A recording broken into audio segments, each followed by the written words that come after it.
Welcome back, folks. It is 6:46 on this terrific Tuesday evening. I'm Josephine Sage.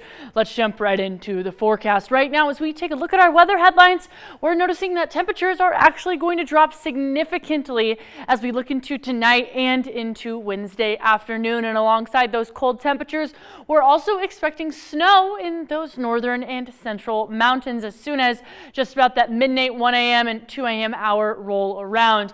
We're also expecting wind speeds that could be up to 50 miles an hour, again, in some of those higher elevation regions. So as we take a look a little bit more nationally, we are noticing this low pressure trough is continuing to deepen as it moves across the Great Basin area.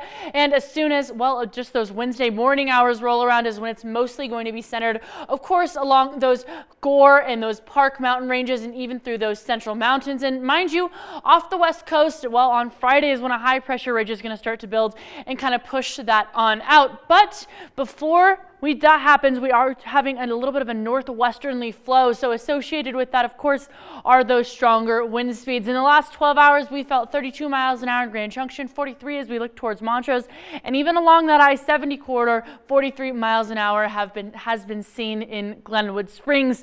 More nationally, this is that cold front that we're watching push on through and give us that drop in temperatures significantly. Following it is that band of storms, and then it's mostly going to be focused along, again, those northern central mountains. And Thursday afternoon is when it'll be focused more along that front range area. And like I mentioned, that high pressure is coming right behind it to give us a little bit of, well, clearing in those skies for sunshine and some more dry air. And as we take a closer look, this is how the storm system is moving on in this evening.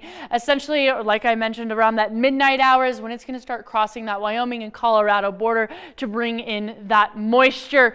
Currently, we're pretty minimal in terms of that snow accumulation through Aspen, through Steamboat Springs, and over the San Juans. But as we take a look at what it's fast forwarding to, as soon as that Wednesday a.m. hour kind of strikes, those northern mountains will have the majority of that pushing towards Aspen and Gunnison during those, well, Wednesday later afternoon hours. And that front range will get the bulk of that late Wednesday and into, well, Thursday morning. Our futurecast will show that 4 a.m. is when that's mostly going to be focused through those northern areas. 8 a.m. you'll wake up in Paonia, Crawford, Crested Butte, Aspen, Vail, Glenwood Springs with a little bit of that on your doorsteps. Really less than 1/10 of an inch can be expected as we look south of I-70 though, and more north of I-70 is where we're actually expecting just about 4 to 5 inches of that snow accumulation. But as we fast forward into Wednesday late night hours and even waking up on Thursday, that's when that clearing will happen for us here on the western slope.